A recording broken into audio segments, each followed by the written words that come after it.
اس کڑی میں ہم آپ کا استقبال کرتے ہوئے، خیر مقدم کرتے ہوئے خوشی اور مسرت محسوس کر رہے ہیں۔ آج کے دوسرے اجلاس کی صدارت کر رہے ہیں پروفیسر قاضی عبید الرحمن ہاشمی صاحب، ڈاکٹر اطہر فاروقی صاحب اور پروفیسر ارتضیٰ کریم صاحب ابھی تشریف نہیں لائے، ممکن ہے کہ تشریف لائیں تو وہ بعد میں شامل ہوں۔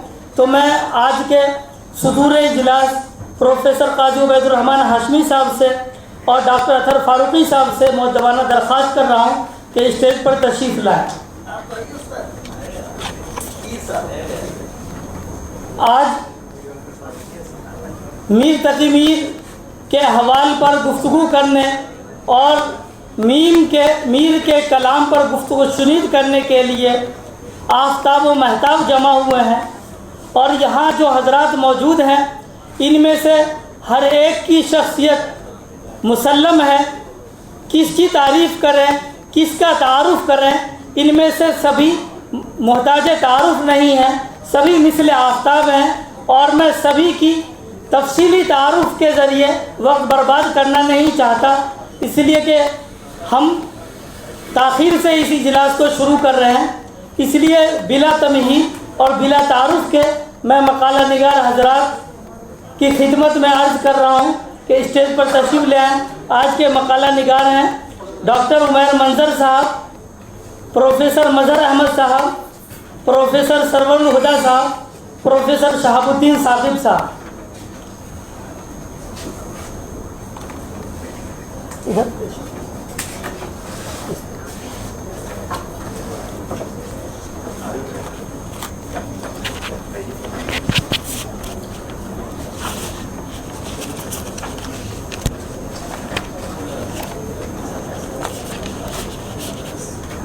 اس نشست میں 5 مقالے پڑھے جانے تھے، ان میں سے ڈاکٹر قمر صدیقی صاحب تشریف نہیں لائے تو 4 مقالے پڑھے جائیں گے، اور ہمارے لیے خوشی کی بات ہے کہ یہ سبھی مقالے جو ہیں کتاب کا حصہ بھی بن چکے ہیں۔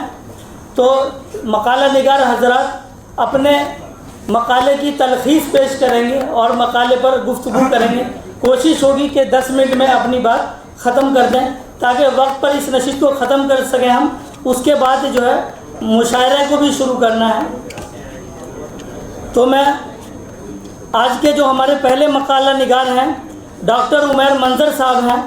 ڈاکٹر عمیر منظر صاحب کی تعلیم جامعہ ملیہ اسلامیہ سے ہی ہوئی ہے، ایم فل اور پی ایچ ڈی کی ڈگری حاصل کی ہے، اور ابھی مولانا آزاد نیشنل اردو یونیورسٹی حیدرآباد کے لکھنؤ کیمپس میں درس و تدریس کے فرائض انجام دے رہے ہیں۔ میں آپ سے درخواست کرتا ہوں کہ تشریف لائیں اور اپنا مقالہ پیش کریں۔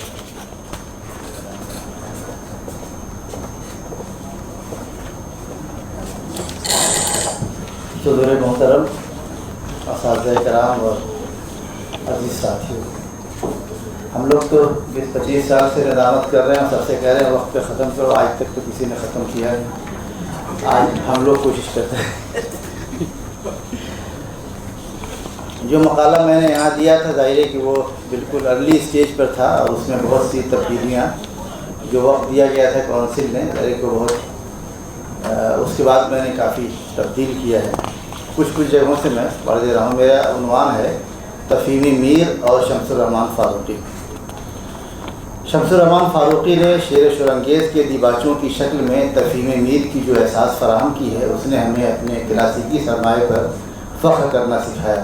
ان دیباچوں کے توسط سے شاعری کی ادبی اور تہذیبی روایت کی بازیافت کی گئی۔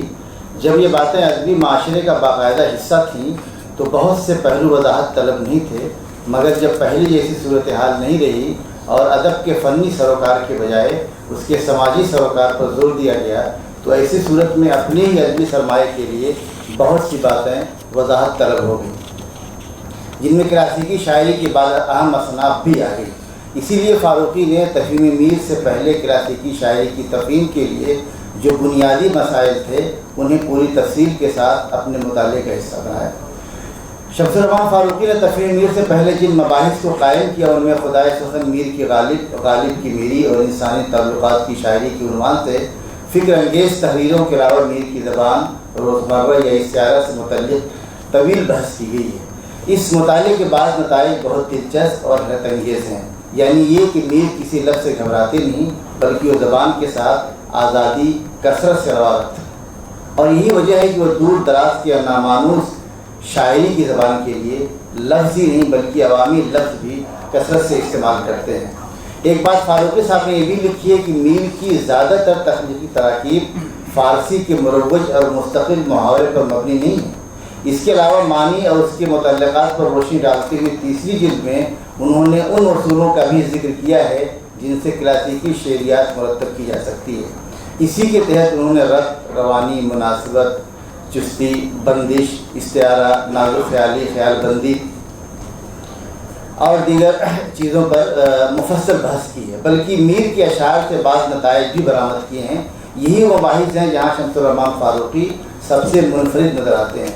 اس کے مطالعے سے یہ بات واضح ہوتی ہے کہ ان کے یہاں فن پارے کے حسن و خوب سے کہیں زیادہ اس کی تشکیل اور ساخت کی اہمیت ہے۔ فاروقی صاحب یہ بھی دیکھتے ہیں کہ کلام میں معنی کس طرح اور کتنی طرح کے پیدا ہوتے ہیں، اور اسی لیے وہ مضمون کو زیادہ اہمیت دیتے ہیں۔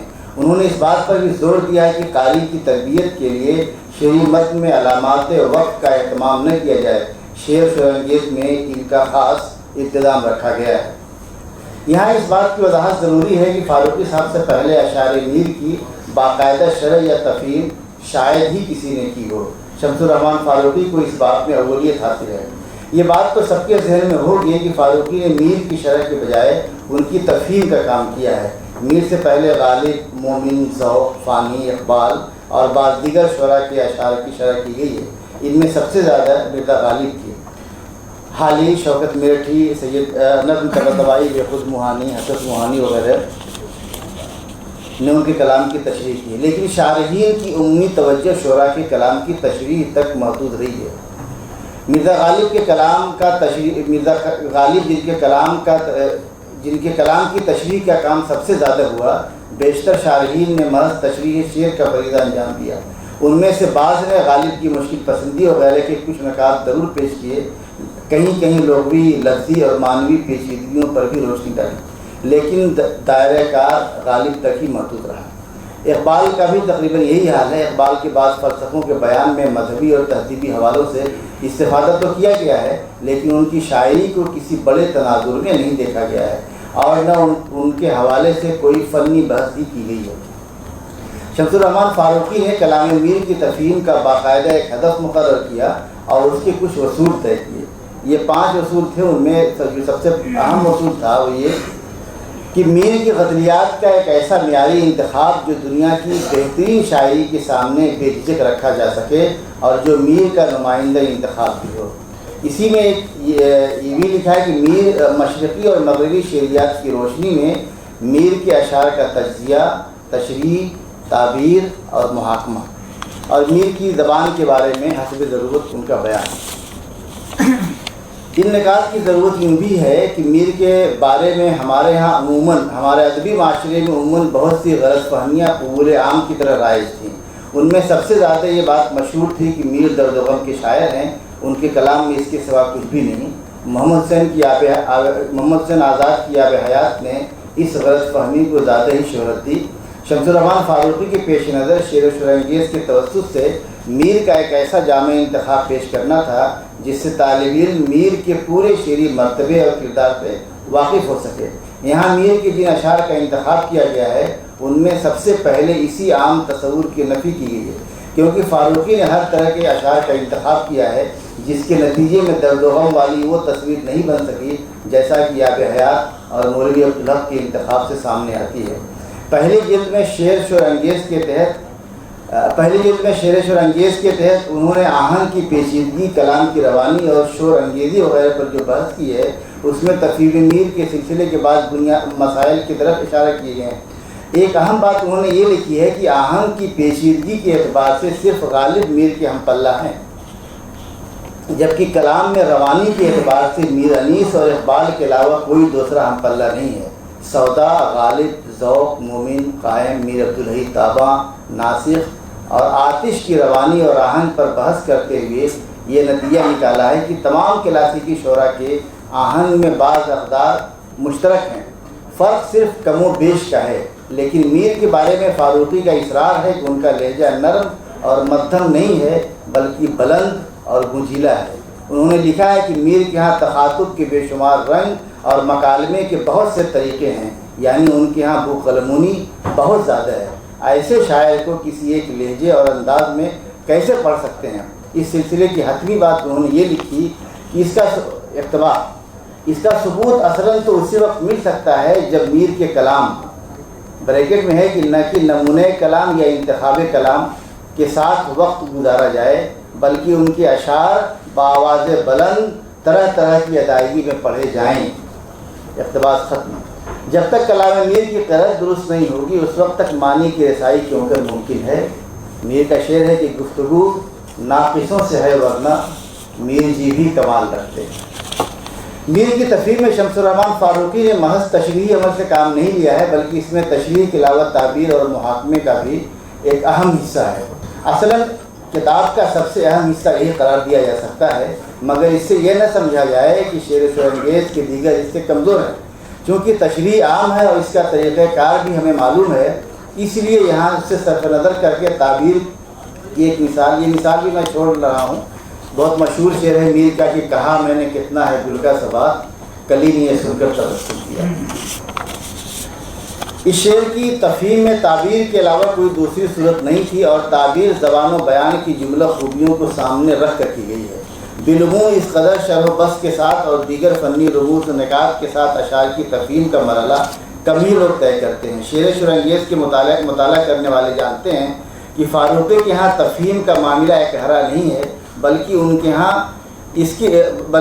ہاں اس طرح کے کئی طریقے ملتے ہیں۔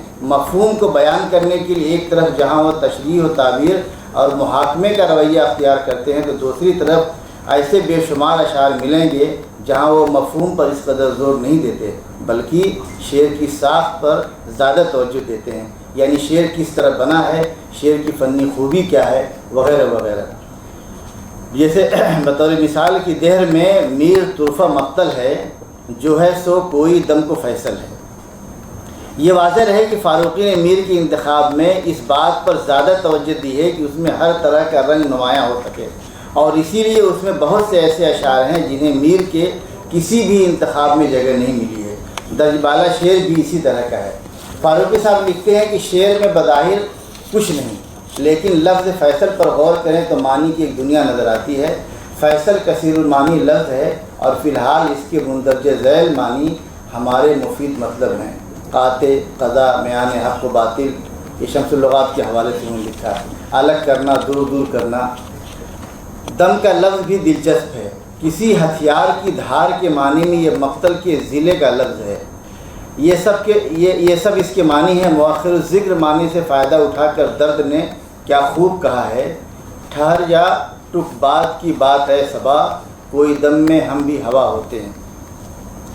زمانے یا دنیا کو مقتل کہنا عمدہ مضمون ہے، کیونکہ یہاں ہر چیز بہرحال ختم ہوتی ہے، اور اس کی طرفگی اس بات میں ہے کہ سارے فیصلے، سارے مقاطع، سارے حساب دم کے دم میں ہو جاتے ہیں۔ مصر اولیٰ میں تخاطب عمدہ ہے، کیونکہ اس میں خود کلامی کا رنگ بھی ہے اور دو شخصوں کی گفتگو کا بھی۔ دہر بھی ہلکا سا طنز ہے اس میں، مثلا ہم یہ کہتے ہیں آپ بھی عجب آدمی ہیں، یہاں بھی زور کلام کے لیے ہے۔ اس کا مطلب نہیں کہ کوئی اور شخص عجب آدمی ہے اور مخاطب بھی عجب آدمی ہے۔ یہ بات بھی دلچسپ ہے کہ جو ہے کہہ کر انسانوں اور معاملات دونوں کے فیصل ہونے کی بات کہی گئی ہے۔ انہوں نے اور مزید نقطے لکھے ہیں، اور ایک بات آخر میں یہ لکھی ہے کہ یہاں جو بھی ہے وہ تھوڑے سے عرصے کے لیے حاکم بنتا ہے اور پھر اس کا زمانہ ختم ہو جاتا ہے۔ اقتباس ختم۔ کلام میر کے انتخاب میں اس نوع کے اشعار کم ہی سامنے آتے ہیں۔ شعر شورانگیز کی تمہید میں شمس الرحمن فاروقی نے جو مقصود مقرر کیے ہیں اس میں تیسرا نمبر اشعار کی تفہیم، تشریح، تعبیر اور محاکمے کا ہے، جس کا گزشتہ سطور میں ذکر کیا جا چکا ہے۔ چونکہ تفہیم میر کے سلسلے میں فاروقی کی یہاں ایک واضح شکل تھی، اور اسی لیے انہوں نے کوشش کی ہے کہ اس حوالے سے کوئی نقطہ بیان سے رہ نہ جائے۔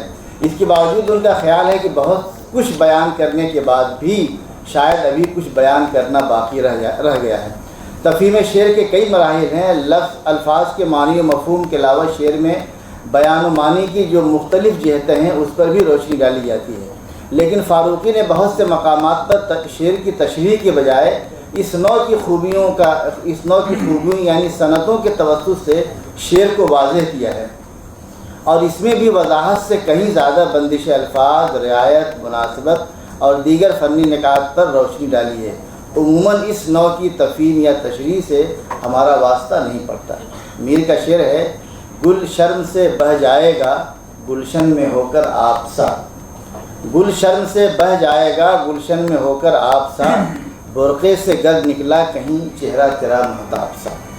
فاروقی صاحب لکھتے ہیں کہ گل، شرم، آپ، چہرہ مہتاب میں مناسبت ہے۔ چہرہ اور آپ کی مناسبت پہلی نظر میں ظاہر نہیں ہوتی، لیکن آپ بمانی چمک کا خیال رہے تو مناسبت کھل جاتی ہے۔ گلشن اور آپ میں بھی مناسبت ہے، لیکن ذرا دور کی۔ گلشن پانی کے ذریعے ہرا بھرا ہوتا ہے۔ چہرہ تیرا مہتاب سا کے دو معنی ہیں، ایک تو یہ کہ تیرا چہرہ جو چاند کی طرح ہے، اور دوسرے یہ کہ تیرا چہرہ برقعے سے اس طرح نکلے جس طرح بادل سے چاند نکلتا ہے۔ مہتاب اور بہہ جانا میں مزید لطف یہ ہے کہ چاند کے اثر سے سمندر میں جو کیفیت پیدا ہوتی ہے، اس لیے چاند سا چہرہ برآمد ہونے کا نتیجہ یہ ہے کہ پھول جو شرم سے پانی پانی ہو گیا تھا، اس سیلاب میں یعنی اپنے ہی پانی کے سیلاب میں بہہ گیا۔ جلد اول صفحہ 270-71۔ شعر و شورانگیز میں تفہیم میر کا ایک اور اہم پہلو یہ بھی ہے کہ اس میں تشریح یا تعبیر میر کے اشعار کی گئی ہے، لیکن شعر کے مضمون یا اس کے معنی کے بیان میں جدید و قدیم بہت سے شعراء کا حوالہ بھی آ گیا ہے، کہیں تعریف و توصیف کے انداز میں تو کہیں کسی دوسرے پہلو سے۔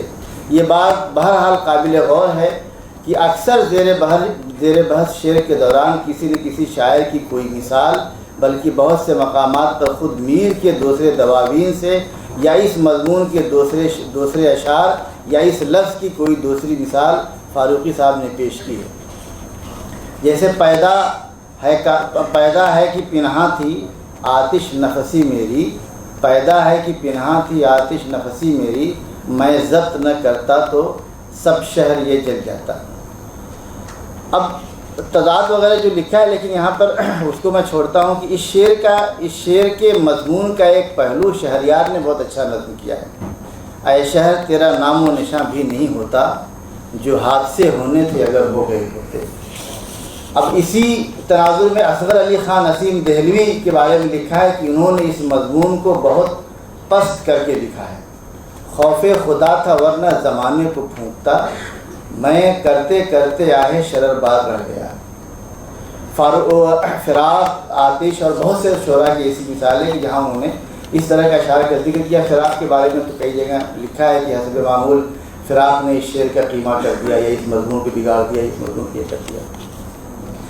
جن لوگوں نے، اب میں آخر کا حصہ 5-7 لائنیں ہیں اس کو، کہ جن لوگوں نے میر کے کلام کا باضابطہ مطالعہ کیا ہے اور آب حیات اور مولوی عبدالحق کے انتخاب کو بھی غور سے دیکھا ہے، ان کے لیے شعر شورانگیز ایک حیرت انگیز کتاب ہے، کیونکہ اس میں فاروقی نے کسی ایک جہت یا پہلے سے بنے بنائے فارمولے کے تحت میر کو سمجھنے کی کوشش نہیں کی ہے، بلکہ جگہ جگہ میر کے اشعار کی شرح کرتے ہوئے ایسے پہلوؤں کو روشن کیا ہے کہ ہم دنگ رہ جاتے ہیں۔ کچھ لوگوں کا خیال ہے کہ میر کے اشعار سے فاروقی نے بہت سے وہ معنی نکالے ہیں جو ان شعروں میں نہیں ہے۔